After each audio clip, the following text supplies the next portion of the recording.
အားလုံးမင်္ဂလာပါနိပညာရော်လေးသင်တန်းကျောင်းနဲ့ကြိုဆိုပါရစေကျွန်တော်နာမည်ဘူကျော်ဝင်းဖြစ်ပါတယ်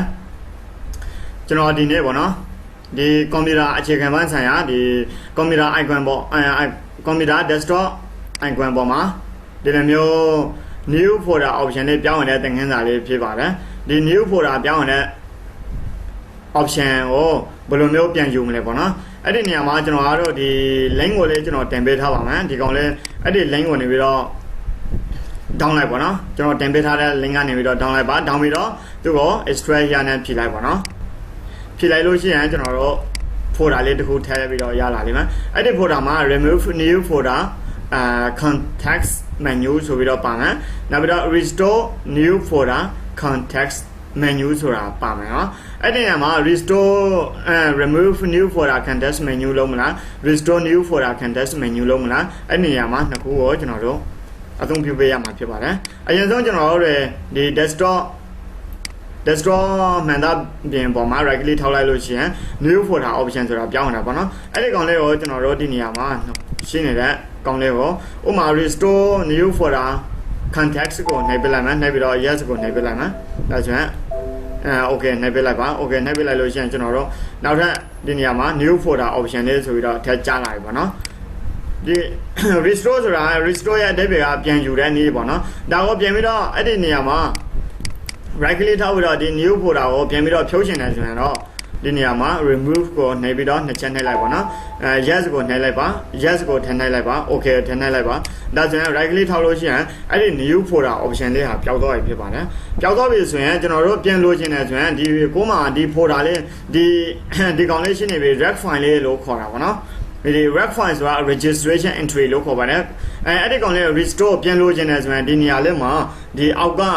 restore new folder context menu ဆိုတဲ့ကောင်လေးကိုနှစ်ချက် double click နှိပ်လိုက်ပါ yes ကိုထည့်နှိပ်လိုက်ပါ yes ကိုထည့်နှိပ်လိုက်ပါ okay ကိုထည့်နှိပ်လိုက်ပါဒါဆိုရင်ကျွန်တော်တို့မှာပြောင်းနေတဲ့ဒီ new folder option လေးဟာထည့်ကြလာပြီဖြစ်ပါတယ်ဒါဆိုရင်တကယ်ချင်းတော့ကျွန်တော်ပေးထားတဲ့ဒီ link လေးကိုယူလိုက်ပါနော်အဲ့ဒီ link ကို down ပြီးတော့ဒီ file နှစ်ခုရလာပြီဆိုရင်တကယ်လို့ new folder option လေးဟာဒီနေရာမှာ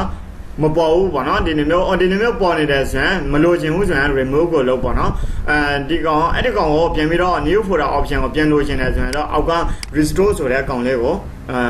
နှစ်ချက်နှိပ်ပြီးတော့ yes okay နှိပ်ပြီးတော့ဖြည့်ပေးလိုက်လို့ရှိရင်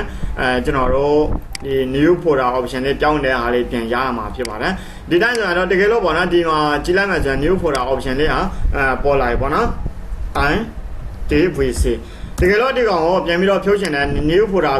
ဖြုတ်ချင်တဲ့ဆိုရင် remove new folder context menu ကိုနှိပ်ချက်နှိပ်ပြလိုက် yes ကိုနှိပ်ပြလိုက် yes okay နှိပ်ပြလိုက်ဒါဆိုရင် right click ထောက်ဒီနေရာမှာ new folder တခုလုပ်ချင်တယ်ဆိုရင်မရတော့ဘူးပေါ့နော် new folder option လေးပျောက်သွားပြီနောက်ထပ်တစ်ခုကျွန်တော်ပြန်လုပ်ချင်တယ်ဆိုတော့ဒီအောက်က restore new folder context menu ကို double click နှိပ်လိုက်yes ကိုဖြည့်ပြလိုက်yes ကိုဖြည့်ပြလိုက် okay နှိပ်ပြလိုက်ဒါဆိုရင် right click ထောက်ပြီးတော့ new folder option လေးထည့်ကြလာပါပြီဒါဆိုရင်ကျွန်တော်တို့ new computer မှာ new folder option လေးကိုပြောင်းနေတယ်ဆိုရင်ဘယ်လိုမျိုးပြန်ယူရမလဲဆိုတဲ့နည်းလမ်းလေးကိုကျွန်တော်ပြောပြချင်တာဖြစ်ပါတယ်တကယ်လို့ပေါ့နော်ကိုရဒီကျွန်တော်တို့တင်ပေးထားတဲ့သင်ခန်းစာတွေကျွန်တော်တို့တင်ပေးထားတဲ့ဒီ video edit သင်ခန်းစာတွေနောက်ပြီးတော့ Photoshop သင်ခန်းစာတွေနောက်ပြီးတော့ 3D ဘန်းဆိုင်ရာသင်ခန်းစာတွေကွန်ပျူတာအခြေခံဘန်းဆိုင်ရာသင်ခန်းစာတွေကိုလေ့လာချင်တယ်ဆိုရင်တော့ YouTube link မှာနေပြီးတော့ Bo Kyaw Win ဆိုပြီးတော့ရိုက်ထည့်ပါ Bo Kyaw Win IDPC ဆိုပြီးတော့ရိုက်ထည့်လိုက်ပါ Bo Kyaw Win IDPC ဆိုပြီးတော့ရိုက်ထည့်လိုက်လို့ရှိရင်ဒီနေရာမှာ IDPC channel လေးကြားလာလိမ့်မယ်ဒီ IDPC channel ထဲမှာ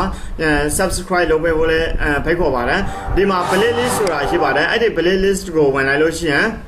သင်ခန်းစာတွေဒီနေရာအများကြီးရှိတာပေါ့နော်EE visit lesson EE အခြေခံသင်ခန်းစာများ60ရှိပါတယ် Photoshop lesson 34ခုရှိပါတယ်နောက်ပြီးတော့ဒီနေရာမှာ Adobe After Effects plugin မောင်နေ plugin အသုံးပြုနေသင်ခန်းစာ56ခုရှိပါတယ် Adobe Illustrator CSS သင်ခန်းစာ38ခုရှိပါတယ်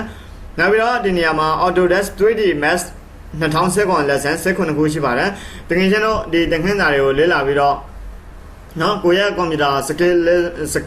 တွေကိုမြင့်တင်ပေးနိုင်ပါတယ်လို့ဆုတောင်းပါတယ်ဒီသင်ခန်းစာလေးကတကယ်ချင်းတို့အတွက်အထောက်အကူပြုပေးမယ်လို့လည်းကျွန်တော်ယုံကြည်ပါတယ်ဒီသင်ခန်းစာလေးကိုကြိုက်နှစ်သက်တဲ့ဆိုရင်တော့ like comment and share များဖြင့်ကျွန်တော်နောက်ထပ်တင်ပေးမယ့် tutorial လေးတွေအတွက်ထပ်ပြီးတော့ update ပါအောင်လို့တောင်းဆိုပါရစေအားလုံးပဲကျေးဇူးတင်